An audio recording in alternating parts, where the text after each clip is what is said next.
Hay un nombre que hoy aparece en informes de inteligencia, en portadas de periódicos, en conversaciones que la gente tiene a media voz. Un nombre que con el tiempo se convirtió en símbolo de algo más grande que un hombre. Pero antes de ese nombre hubo otro, Nemesio Oseguera Cervantes.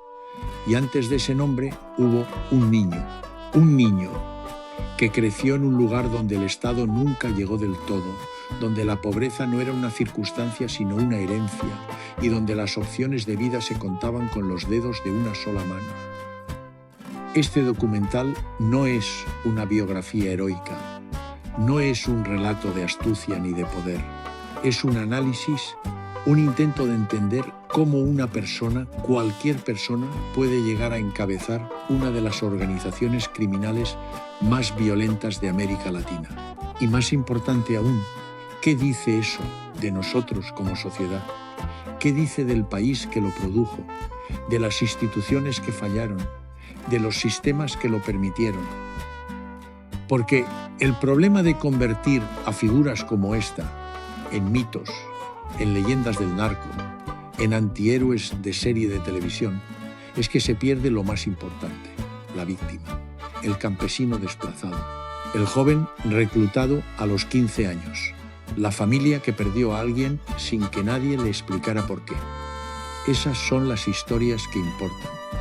Y para contarlas hay que empezar desde el principio, desde antes de que existiera el monstruo, Michoacán.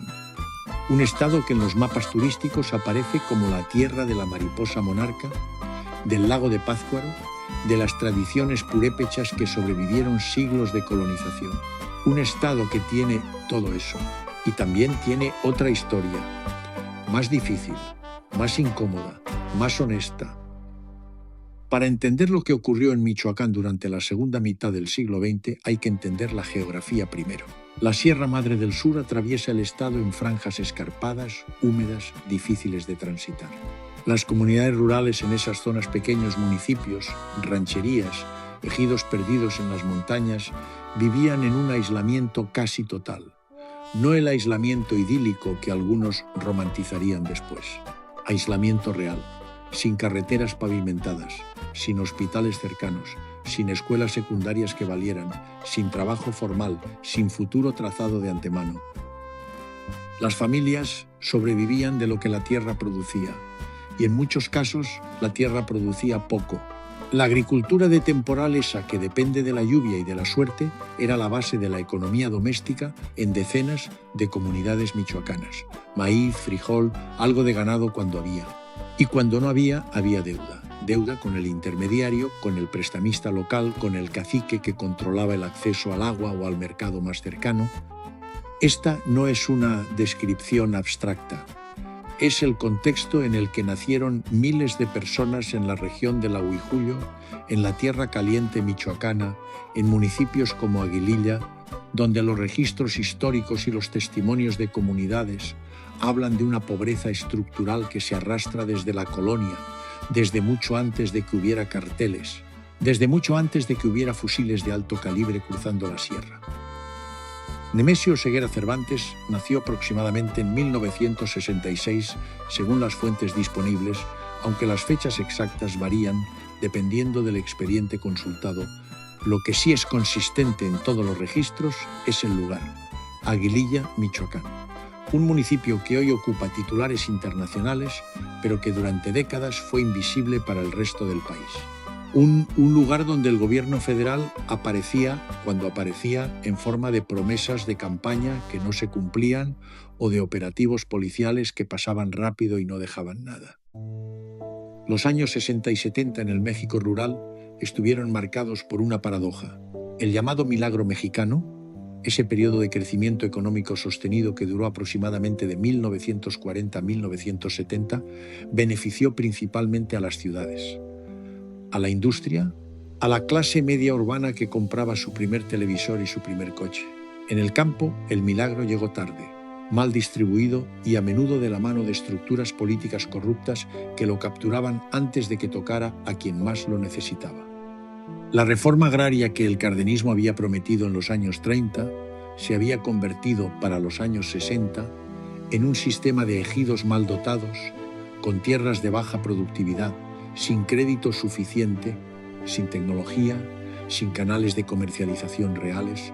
Los campesinos mexicanos de esa generación no eran pobres porque no trabajaran, eran pobres porque el sistema estaba diseñado estructuralmente para que lo fueran. En ese contexto, la familia Oseguera Cervantes no era una excepción, era la norma. Varias decenas de hermanos y familiares, como ocurría en muchas familias rurales michoacanas de la época, compartían una economía doméstica precaria. La escolaridad llegaba, en el mejor de los casos, hasta los primeros años de primaria. No porque los niños no quisieran aprender, sino porque la escuela estaba lejos, porque se necesitaban manos para trabajar y porque después de cierto punto la educación formal dejaba de parecer una inversión posible cuando no había que comer esa noche. Hay algo que los análisis sobre el crimen organizado suelen omitir, y es esto. La infancia en la pobreza rural extrema no es solo una circunstancia económica, es una experiencia formativa total.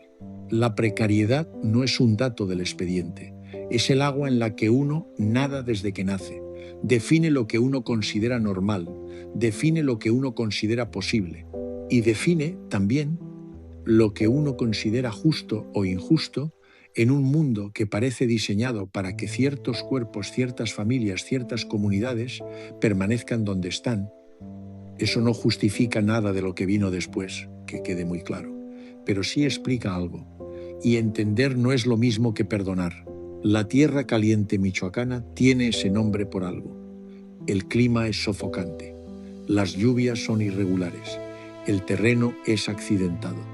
Históricamente, la presencia del Estado mexicano en esa región ha sido fragmentada, intermitente y frecuentemente corrupta. No hay otra forma de decirlo.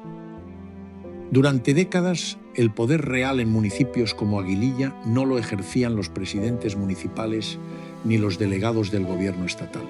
Lo ejercían los caciques, figuras locales con acceso a recursos, a contactos políticos, a la capacidad de resolver o complicar la vida de las personas según conviniera. Este sistema de poder informal paralelo al formal fue la escuela política de varias generaciones de michoacanos. Les enseñó que las reglas escritas eran para los de fuera, que las reglas reales las imponía quien tuviera la fuerza o el dinero para hacerlo. Y en ese ambiente, en algún momento de los años 70 y principios de los 80, el cultivo de amapola comenzó a expandirse por la sierra michoacana. No llegó de la nada. Tampoco llegó como una imposición externa. Llegó, en muchos casos, como una solución económica para familias que no tenían otra. La amapola era más rentable que el maíz, mucho más. Y en una región donde el Estado no proveía alternativas, donde no había crédito agrícola real, donde los precios del maíz los fijaban intermediarios que siempre ganaban, la amapola era, en términos puramente económicos, racional. Esto no es una apología del narcotráfico, es una descripción del mecanismo. Y ese mecanismo lleva décadas funcionando, porque nadie ha resuelto el problema de fondo, la ausencia del Estado en regiones donde la única opción que se ofrece a los jóvenes es la miseria o el crimen. En ese contexto creció Nemesio Oseguera.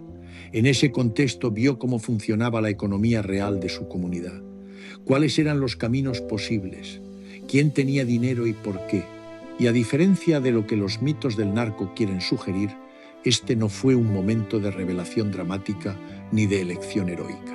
Fue, en gran medida, una acumulación de circunstancias que empujaban en una sola dirección.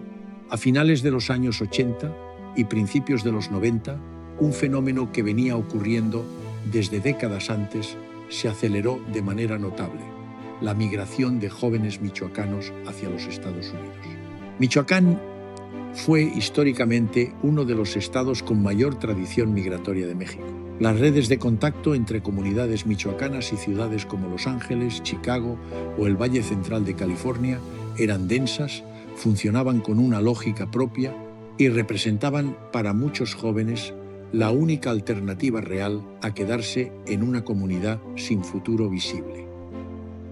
Este flujo migratorio tiene que entenderse en su complejidad. No era un movimiento de personas desesperadas que huían sin destino. Era, en muchos casos, una estrategia familiar colectiva. El hijo mayor se iba, mandaba remesas, la familia sobrevivía y el hijo aprendía, en el otro lado, cosas que no había aprendido en la Sierra Michoacana. Entre ellas, cómo funcionaban las estructuras del crimen organizado en las ciudades estadounidenses. Los años 80 en ciudades como Guadalajara y Los Ángeles fueron años de transformación profunda del narcotráfico. El cartel de Guadalajara, encabezado por figuras como Miguel Ángel Félix Gallardo, había construido una red logística que conectaba la producción mexicana de heroína y marihuana con los mercados de consumo estadounidenses. Pero a mediados de esa década algo cambió. Los carteles colombianos, específicamente el de Medellín, necesitaban una ruta alternativa para mover cocaína hacia Estados Unidos y encontraron en los traficantes mexicanos a los intermediarios perfectos. Ese acuerdo transformó el narcotráfico mexicano para siempre. Antes, los mexicanos eran transportistas que cobraban en efectivo por cruzar la droga. Después del acuerdo con los colombianos, empezaron a cobrar en especie, en cocaína, y quien controla un porcentaje de la mercancía que transporta, eventualmente controla el mercado. Fue una transición que tomó años, pero que colocó a los grupos criminales mexicanos en una posición de poder que antes no tenían. Todo esto ocurrió mientras una generación de jóvenes michoacanos llegaba a California, a Oregón, a Texas, buscando trabajo en los campos agrícolas, en las cocinas de los restaurantes, en la construcción, y en esas ciudades, algunos de ellos, no todos, pero algunos, entraron en contacto con redes que ya operaban el narcotráfico a nivel local, pandillas, redes de distribución, estructuras que necesitaban personas de confianza, personas que hablaran español, que tuvieran contactos del otro lado de la frontera, que pudieran moverse entre dos mundos. Las fuentes disponibles sobre la trayectoria de Nemesio Ceguera en Estados Unidos son fragmentarias. Lo que sí está documentado es que tuvo presencia en California durante esa época y que en algún momento fue detenido por autoridades estadounidenses por cargos relacionados con drogas. Fue deportado y regresó a México en un momento en que el narcotráfico mexicano estaba en plena reorganización. La deportación no es un detalle menor. Para entender la historia del crimen organizado en México de los años 90 en adelante, hay que entender el papel que jugaron las deportaciones masivas desde Estados Unidos. Miles de personas con experiencia en estructuras criminales estadounidenses regresaron a México en esa época, llevando consigo conocimiento, contactos y, en algunos casos, recursos. No todos ellos se incorporaron al crimen organizado, pero quienes sí lo hicieron aportaron algo que los grupos mexicanos necesitaban desesperadamente: sofisticación operativa. El año 1989 es un punto de quiebre. La detención de Miguel Ángel Félix Gallardo, el llamado padrino del narcotráfico mexicano, no acabó con el crimen organizado, lo fragmentó. Y esa fragmentación fue, paradójicamente, más peligrosa que la estructura centralizada que existía antes. Antes de 1989, el narcotráfico mexicano funcionaba con una lógica relativamente centralizada. Había un árbitro, había reglas, había territorios más o menos definidos. Después de la caída de Félix Gallardo, el territorio se dividió entre varios grupos, lo que después serían el Cártel de Tijuana, el de Juárez, el del Golfo y la organización sinaloense, que con el tiempo se convertiría en el Cártel de Sinaloa. Cada uno de estos grupos empezó a construir su propia estructura, su propia red de corrupción, su propia capacidad de violencia. Y el Estado mexicano, en lugar de aprovechar ese momento de debilidad del crimen organizado para desmantelarlo, hizo algo distinto. En muchos casos, eligió aliarse con uno u otro grupo, dependiendo de los intereses políticos del momento. La PGR, la Policía Judicial Federal, los gobernadores de varios estados, los presidentes municipales, muchos de ellos no combatían el narcotráfico, lo administraban, decidían quién podía operar y quién no. ¿A cambio de qué? Ya se imagina. Este modelo de corrupción institucionalizada no fue un accidente. Fue el resultado de décadas de un sistema de partido único, el PRI, que había construido su estabilidad política sobre la capacidad de cooptar a cualquier actor social relevante, legal o ilegal. El narcotráfico era un actor más dentro de ese sistema. Uno que pagaba, que votaba según se le indicaba, que mantenía el orden dentro de sus territorios a cambio de cierta impunidad. Pero ese equilibrio empezó a romperse en los años 90.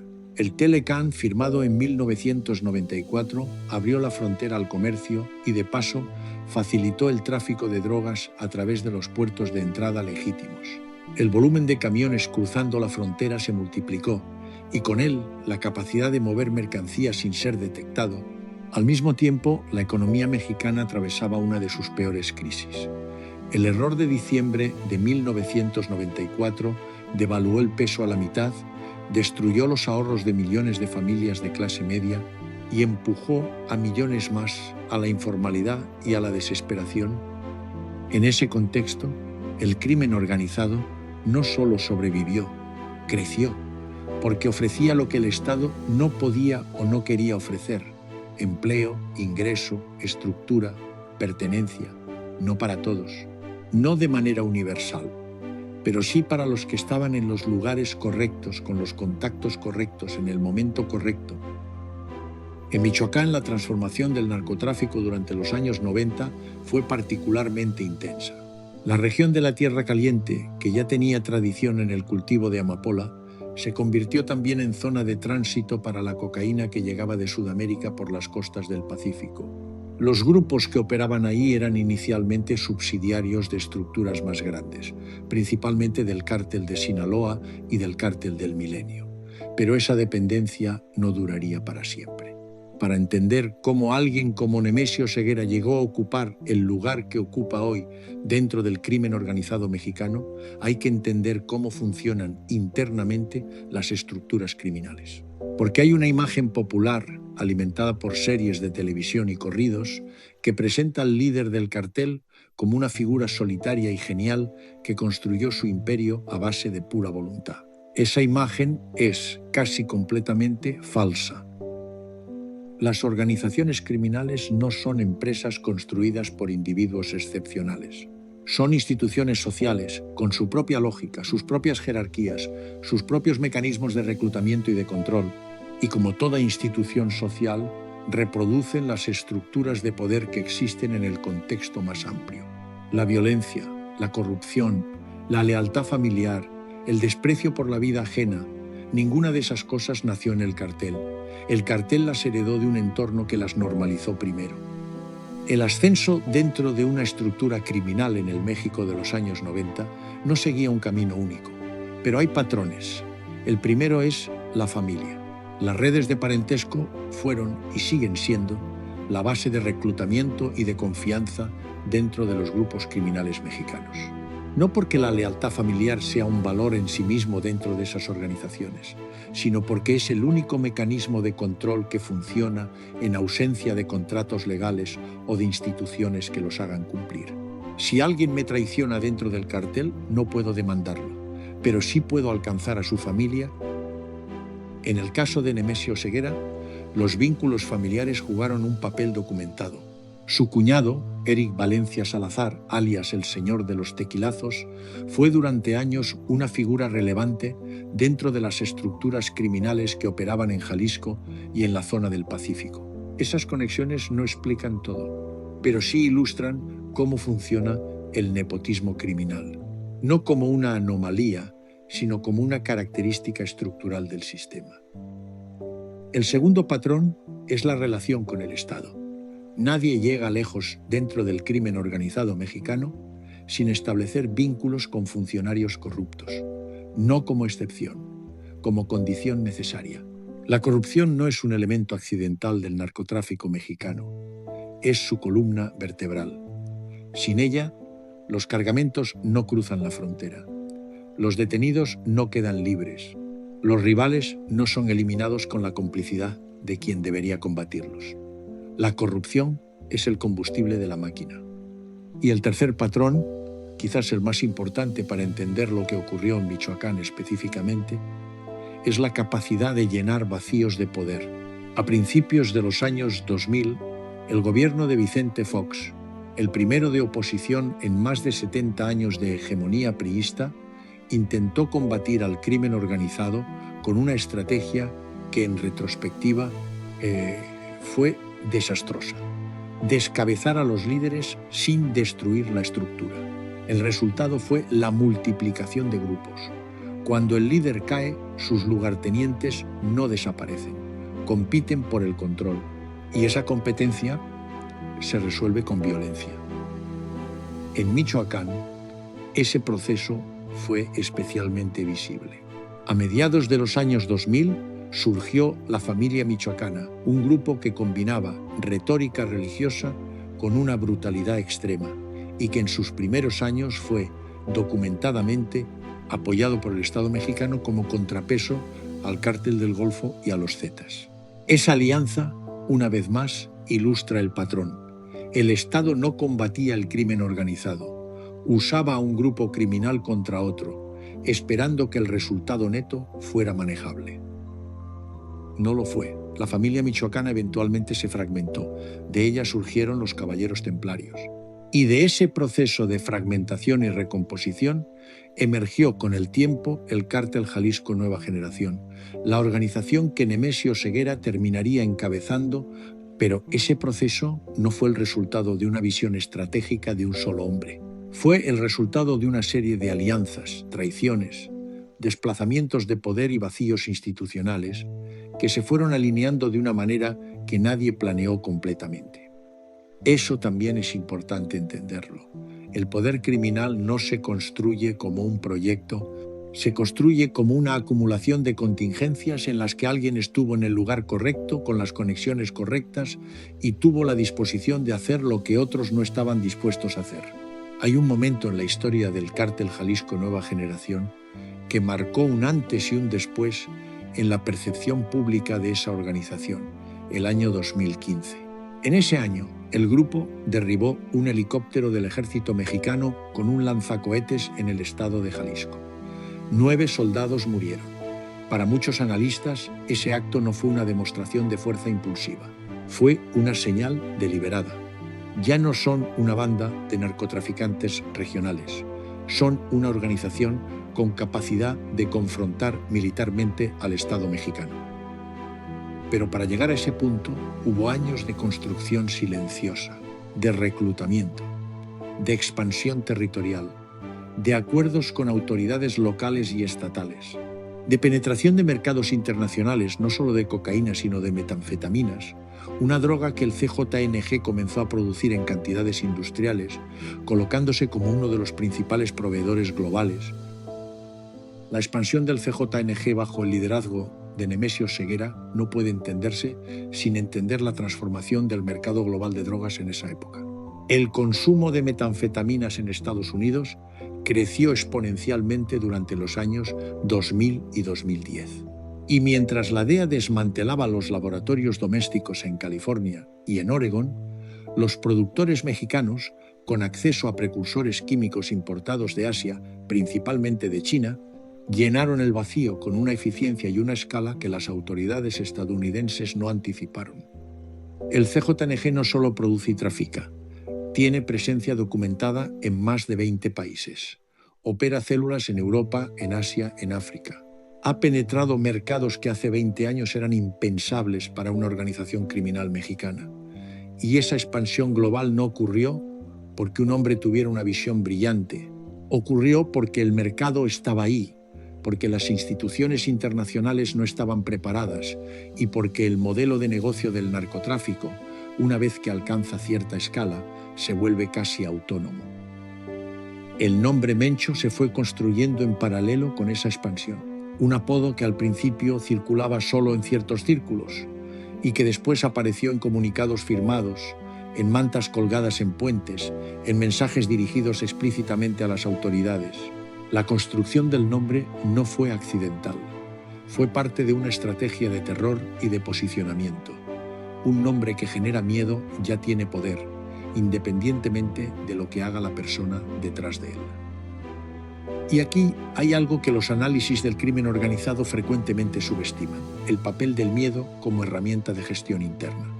Las organizaciones criminales no se sostienen solo con dinero, se sostienen también con terror. La lealtad dentro de un cartel raramente es voluntaria en el sentido pleno de la palabra.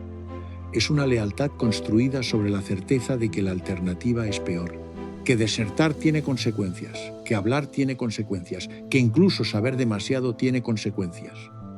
Eso significa que dentro de las estructuras criminales, las personas que no son líderes son, en muchos casos, víctimas también, jóvenes reclutados por presión o por ausencia de alternativas, personas atrapadas en un sistema del que no pueden salir. Eso no los absuelve de sus actos, pero sí obliga a matizar la imagen simple del cartel como un ejército de malvados voluntarios que un día decidieron hacer el mal. El impacto social del cártel Jalisco Nueva Generación en las regiones donde opera es devastador. Y aquí es donde el análisis tiene que detenerse y ser muy específico, porque es fácil hablar de violencia en términos abstractos y perder de vista lo concreto. En Michoacán, en Jalisco, en Guanajuato, en Veracruz, en decenas de municipios donde el CJNG tiene presencia, la vida cotidiana de las personas que no tienen nada que ver con el narco ha cambiado radicalmente. Los campesinos que cultivan aguacate, limón o cualquier otro producto agrícola pagan derecho de piso. Si no pagan, los desplazan. Si resisten, las consecuencias son predecibles y brutales. Miles de familias han sido forzadas a abandonar sus comunidades, sus tierras, sus casas, sin ningún tipo de compensación, sin ningún tipo de protección del Estado. Los jóvenes en esas regiones enfrentan una presión que es difícil de imaginar desde fuera. El reclutamiento no siempre es violento en lo inmediato. A veces es una oferta económica en un contexto de desesperación total. 200, 300 pesos diarios para hacer guardia, para llevar un mensaje, para vigilar un camino. Y una vez que se entra, salir es casi imposible. Las mujeres en esas comunidades viven una doble vulnerabilidad. Son víctimas de la violencia del crimen organizado como cualquier otro habitante. Pero también enfrentan formas específicas de violencia de género que los grupos criminales practican y normalizan: el acoso, la explotación, el uso del cuerpo femenino como territorio de control simbólico y real.